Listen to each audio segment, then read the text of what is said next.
Get ready for the dictation. Start. Mr. Vice Chairman, Sir, at the outset, I must express my thanks to the honorable members on both sides of the House who have participated in the discussion on the 10th five-year plan document. Honorable members will very kindly appreciate that within the short time at my disposal, it will not be possible for me to clarify all the points which they have raised during the course of the discussion.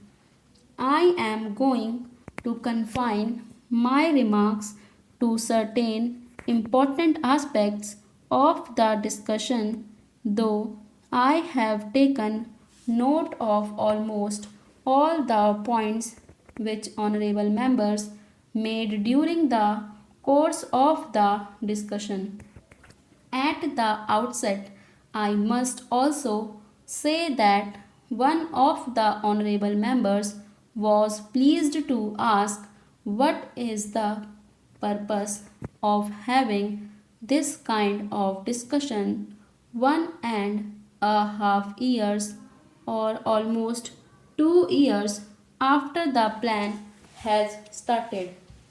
I do not know whether honorable members do recollect that my predecessor, Mr. Tiwari, had circulated a note to all the members of this House, particularly about the 10th plan framework, and he expected that the honorable members will be able to send their remarks to the minister and also to the planning commission so that before the draft document of the 10th plan is prepared and finalized, their views could be taken into account.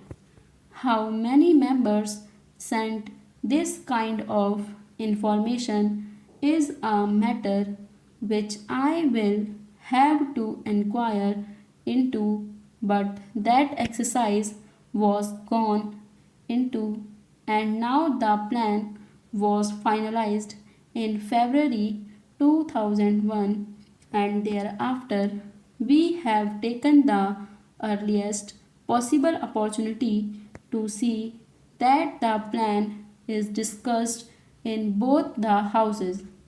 Sir, I am aware of the fact that the international situation and also the internal situation in which this 10th five-year plan has been finalized will definitely have some kind of an impact on the plan document as it was prepared and how we will be succeeding in trying to avoid the adverse effects it might have on the achievement of the physical targets that we have set for ourselves at the end of the 10th five-year plan.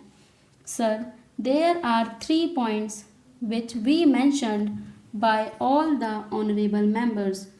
The first was that the plan was prepared with 1999 to 2000 as the base year, and thereafter there has been a price rise of a considerable order. Sir, the first thing which I would like to clarify is about the inflationary trend which has set in. One of the honorable members, Sri Shankar Ghosh, a very experienced member of this house who had also been in the planning commission and knows the intricacies of how the things are being worked out, has been pleased to state here that the rate of inflation is very high, and added to that, the balance of payments position is going to be very bad compared with the percentage that we have worked out for the 10th plan as a whole for imports for the first year. The import bill has risen very high. Then how is this assumption going to be correct? That is the point, and a very valid point which he raised during the course of the discussion. Sir, he also mentioned about the Honorable Finance Minister making his speech at Kanpur, wherein he seems to have made a reference that a little inflationary trend is a kind of a stimulant to the economy. Sir, the inflationary trends we cannot view in isolation. Honorable Sri Shankar Ghosh will definitely agree with us that there are two factors which will have to be taken into account. The first factor is the international situation which is now obtaining. Secondly, whether we like it or not, we have to import the oil products. If they are to be imported, can we take a serious view of the situation? That is a thing which I am sure most of the honorable members there will be able to appreciate. The second aspect is why is it that we have such a high import bill in 2000 to 2001 when the plan itself commenced and when we were talking in terms of 9% immediately in the very first year it jumped. I am sure that most of the honorable members are aware of the fact that it is on account of the kind of legacy that this government got. I would not like to dilate on that issue, but the fact of the matter is that the agricultural production had gone down. Even in the industrial sector, there was a decline of 1.4%. The core production had considerably gone down in terms of production, and the electricity generation was at the lowest.